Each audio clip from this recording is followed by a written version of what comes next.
I was fighting for air when my sister leaned in, yanked the oxygen tube from my face, and whispered loud enough for the entire room, "Stop faking it. You just want pity." No hesitation, no remorse. My parents stood at the foot of the bed, arms folded, eyes flat, saying nothing as my lungs collapsed in on themselves. But the mistake they all made was assuming I was alone. They didn't see Dr. Cole standing behind them, watching everything. And 2 weeks later, at Grandpa's will reading, he would speak 6 words that ended their entire story. Before I continue, where are you listening from? Tell me, so I know someone out there understands what it feels like to face family alone. My name is Evelyn Hart, and for most of my life, I played the role everyone expected of me. The strong one, the steady one, the daughter who never needed anything. People think that kind of strength is admirable. They don't realize it's usually just loneliness dressed up to look respectable. Growing up, my family didn't dislike me. They just didn't see me. Not really. Not the way they saw Marissa. She arrived 4 years after me like some glittering miracle, the child my mother had always dreamed of. Beautiful, delicate, dramatic in a way that drew attention like a magnet. I remember being 8 years old, setting the dinner table while Mom bent down in a cloud of perfume and told Marissa she had a special spark. I spent years trying to understand why I never had one. The truth is, I learned early that silence kept the peace. When Marissa cried, I stepped aside. When she wanted something, my parents rearranged their lives. When I needed help, the answer was always the same. "You're strong, Evelyn. You'll figure it out." And I did because I had no other choice. The only person who ever interrupted that narrative was my grandfather, Arthur Hale. He was the kind of man who noticed the smallest things, a fraying sweater cuff, a long exhale, the way a child held herself when she was trying not to cry. When I was 12, my family forgot my birthday because Marissa had a recital downtown. I sat behind his old tool shed, staring at the dirt, trying to swallow the lump in my throat. He found me, there knelt down with those rough hands and said quietly, "You are a gem, hidden in darkness. One day the light will find you." I didn't understand what he meant then, but I held on to his words like a lifeline. As I got older, work became my refuge. I built a career in healthcare operations, learned discipline out of necessity, my lungs demanded it, and kept my distance from the chaos of my family. I lived in a small condo in Denver, surrounded by quiet and clean air purifiers, telling myself space was enough. Then Grandpa died, and somehow, no one thought to tell me he'd been declining. They gave me the news after he was already gone, as if my grief would be tidier that way. I should have known that was the beginning of everything unraveling. The day of Grandpa's funeral felt like stepping into a play where everyone else had memorized their lines, except me. The church in Denver smelled faintly of polished wood and lilies, and every pew was filled with relatives, dabbing at their eyes as if grief were a performance they'd rehearsed. I stood near the back, hands clasped, lungs tight from the altitude, and the emotion I wasn't allowed to show. Marissa, of course, sat in the very front, draped in a black dress that probably cost more than my monthly rent. Her shoulders shook dramatically, earning pats and sympathetic whispers from every aunt within reach. My mother leaned over and announced proudly, "Marissa was such a comfort to your grandfather in his final days." She said it loudly enough for half the row to hear. What she didn't say, what they all refused to say, was that no one had told me he was fading until it was already too late.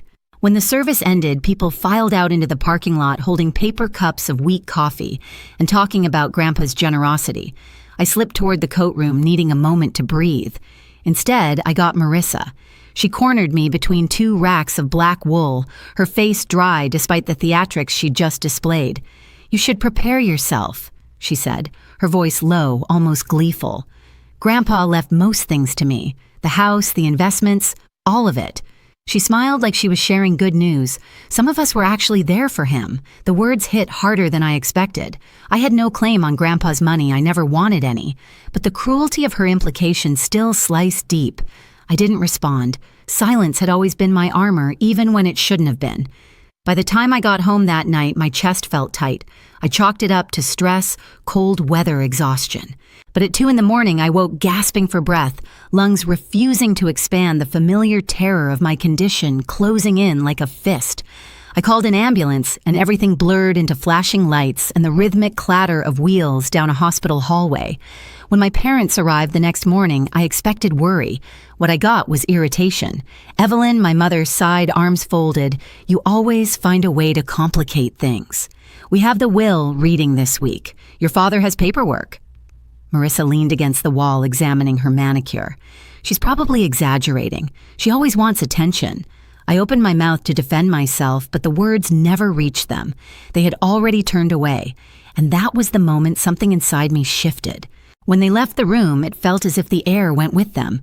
The hum of the ventilator was steady, reassuring, and then without warning, it wasn't. Marissa stepped closer to my bed, her smile thin and sharp, the kind she wore when she thought no one was watching. "You really don't know when to quit," she murmured. Then she reached down, fingers closing around the tubing beneath my nose. Before I could react, she yanked. White-hot panic exploded through my chest. My vision fractured. I clawed at the empty air, trying to pull oxygen into lungs that refused to open. The world narrowed to the sound of my own desperate choking and the chilling calm on Marissa's face. "Stop faking it," she said softly, almost bored. "You just want pity." I tried to speak, to scream, to do anything, but my body wasn't listening. I saw the doorframe blur, and for a moment I thought I was hallucinating. A dark figure stood there still as stone. Dr. Adrian Cole. His voice cut through the chaos like a blade. "Step away from her." Marissa jolted, startled, but Dr. Cole was already moving. He reattached the oxygen, adjusted the flow, checked my vitals with precise, controlled hands. When my lungs finally loosened and the world came back into focus, he turned not to me, but to her. "What you did was dangerous," he said, quiet but freezing. And I saw all of it. Marissa stammered something about a loose tube, but he didn't respond. He simply pointed toward the hallway. She fled. Later that afternoon, after my breathing stabilized, Nurse Elena Ruiz stepped in for her shift. She checked my monitors, then closed the door behind her with a decisive click. "I heard what happened," she said, "and there's something else you should know." She told me about the night my grandfather died, the night Marissa insisted on being alone with him, how the monitors went wild 30 minutes later, how she sat by the window strangely calm, how the breathing tube had been found slightly displaced. "I'm not saying I know what happened," Elena said, "but I know what I saw." A cold resolve settled over me, sharper than fear. Then Dr. Cole returned. He pulled a chair to my bedside, exhaustion in the set of his shoulders. "Your grandfather trusted me," he said. "He asked me to look out for you if you ever ended up here. And before he died, he left instructions, documents you're meant to receive." The pieces were shifting, aligning. For the first time in my life, I wasn't alone, and the truth, every buried, suffocating part of it, was finally rising to the surface. The morning of the will reading arrived colder than it should have been. Denver's sky had that sharp metallic gray that always comes before snow, and as I walked toward the law office downtown, every breath burned through my lungs like winter glass. But it wasn't fear making me tense. It was clarity, a kind I had never felt before. I wasn't walking in alone. Dr. Cole met me at the entrance, coat buttoned, expression unreadable but steady. Nurse Elena Ruiz joined us a moment later, her presence small but solid, anchored by the kind of quiet conviction that can't be shaken once it decides to stand. "You ready?" she asked. I nodded, though ready wasn't the word. I wasn't prepared for this. No one could be, but I was done being silent. Inside, the waiting room buzzed with low whispers. My parents sat together, stiff-backed, attempting dignity. My mother clutched her purse like a shield. My father's knee bounced beneath the table, a tell he'd had since I was little. And then there was Marissa. She wore a white sweater dress, impossibly soft-looking, the kind of fabric that telegraphed innocence and expense. Her hair was curled perfectly, her makeup clean and dewy, an angelic veneer that would have fooled anyone who hadn't watched her rip the oxygen from her sister's face. When she saw me enter with Dr. Cole and Elena walking at my sides, something flickered in her expression. A tiny involuntary twitch. Not fear, yet more like confusion mixed with irritation. As if I'd broken some unspoken rule by refusing to show up alone and apologetic. The door opened again, and Attorney Gregory Miles called us into the conference room. It was a glass-walled space overlooking downtown, the kind of place where silence carries weight. A polished wood table stretched across the room, and folders sat neatly arranged in front of each chair. We took our seats. My parents avoided my eyes. Marissa made a show of smoothing her skirt. Gregory cleared his throat. "Your grandfather, Arthur Hale, left very precise instructions," he began. "This reading is to be conducted with all immediate family present, as well as witnesses he named specifically." His gaze flicked to Dr. Cole and Elena. Marissa stiffened. "We'll begin with the estate distribution." Paper rustled. Gregory lifted the first document.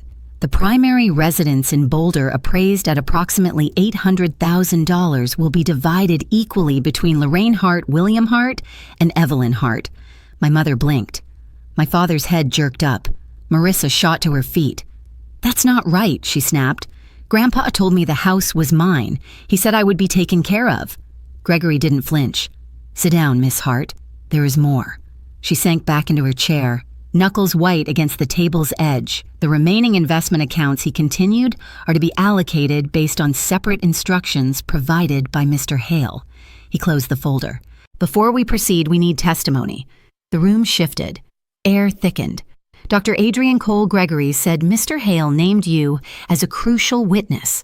Dr. Cole stood slowly, his posture straight, voice level and clear. "I cared for Arthur Hale for 5 years. In that time, he confided in me significant concerns about his family dynamics, particularly regarding Evelyn, who he believed had been neglected and mistreated." He looked straight at my parents as he spoke. "Mr. Hale requested that if Evelyn ever arrived at this hospital, I was to ensure she was not alone." My mother opened her mouth to object, but he continued. "3 days ago, I walked into her ICU room and witnessed her sister Marissa Hart deliberately removing her oxygen tube, causing airway compromise and acute respiratory distress." The words hung in the air like a dropped chandelier. My mother gasped. My father's knee stopped bouncing. Marissa's lips parted in shock. "That's a lie," she burst out. "She was exaggerating. She always exaggerates." Elena rose before Gregory could call her. "I was there," she said quietly. "I saw you pull the tube, and I saw you stand there while your sister choked." Marissa let out a strangled sound, a mixture of disbelief and panic. "This is insane. They're making things up. Why would I hurt my own sister? This is some attack." Gregory lifted a hand for silence. Then he reached for a separate envelope. "Your grandfather anticipated denial. He left this as well." He handed the envelope to Dr. Cole, who stepped closer to Marissa. His shadow fell across her as he set a hand on her trembling shoulder. The room froze. He looked her directly in the eyes and spoke the 6 words Grandpa had left for her. "I saw you." And he knew. The effect was instant. Marissa's face drained of color, eyes blown wide with something raw fear, recognition, guilt, maybe all 3. Her breath hitched. Her composure cracked like thin ice. What does that mean?" she whispered. Gregory answered. "It means your grandfather changed his will after learning about your financial misconduct and your treatment of your sister. He left documented correspondence notes and accounts of the distress you caused him. He instructed me to remove you from inheriting any major assets." He opened the last envelope. "Furthermore, Mr. Hale created a separate bequest to Evelyn." My heart hammered. I didn't want money. I'd never wanted anything from them except respect. But hearing my name spoken with intention, spoken by someone who had seen me, made something inside me steadier. Gregory read to my granddaughter, Evelyn, who lived her life in shadows not of her making. I leave the mountain retreat in Boulder and a healthcare trust ensuring she never worries about treatment. I saw your strength. I saw your kindness. And I was always proud. My throat tightened, not from grief this time, but from recognition. Someone had finally chosen me. Across the table, Marissa broke. She shoved her chair back and dropped to her knees beside me, grabbing my hands. Her voice trembled with desperation. "Evelyn, please, please, don't let them do this. I didn't mean it. I was stressed. I was scared. You know how things get. We're sisters, blood is blood. You can't just abandon me." I pulled my hands back gently. All my life, I had been the one who bent, the one who absorbed the hit, the one who stayed quiet so the family stayed peaceful. But peace built on someone's silence isn't peace. It's bondage. "Marissa." I said softly. I'm not suing you. I'm not pressing charges. I'm not taking this to court. Relief burst across her face. But then I finished. But from today forward, you are not my family. Her smile collapsed. You don't mean that. I do. I'm done carrying the weight of your choices. I'm done pretending your cruelty is just insecurity. You will deal with your debts. You will deal with your reputation, and you will deal with the truth of what you did. My mother finally found her voice. Evelyn, she whispered, this is all so much. We didn't know. You did, I said quietly. Every time she mocked me and you laughed. Every time you praised her for breathing and ignored my achievements. Every time I asked for help and you said I was strong enough. You knew. Silence. Heavy. Unavoidable. My father's eyes glistened. Can you ever forgive us? I don't know, I said. But forgiveness without change is just another performance. If you want a relationship with me, you will have to earn it. No one spoke after that. Not a word. When we left the law office, snow had finally begun to fall, soft, slow flakes that melted the moment they touched the ground. Dr. Cole walked beside me, Elena just behind. For the first time in my life, the air felt clean. I moved into the mountain retreat 3 weeks after the will reading. The house sat on a quiet hillside in Boulder, tucked between tall pines that swayed like they were breathing with me. The first morning I woke there, sunlight spilled across the hardwood floors, and for the first time in years, my lungs expanded without effort. No alarms, no tension, just air. I unpacked slowly, room by room. Grandpa's books went into the study exactly as he'd kept them, alphabetized, annotated, some pages softened by time. Running my fingers across his handwriting felt like touching a memory that had finally learned to speak. I didn't block my parents' numbers. I didn't invite them either. Boundaries, I learned, weren't walls, they were doors I controlled. A week later, my father sent a message saying they were working on things. I didn't respond, but I didn't delete it. On Saturdays, I met Dr. Cole at a small cafe overlooking the ridge. He told me stories Grandpa had shared during appointments, questions about my work, pride he never voiced to the family, worries he buried because no one listened. Each story stitched something inside me back together. One evening, Nurse Elena called. A journalist from a national women's magazine wanted to talk. She'd heard about my experience at the hospital, not for scandal, but for a story on resilience and invisible daughters. For a moment, I hesitated.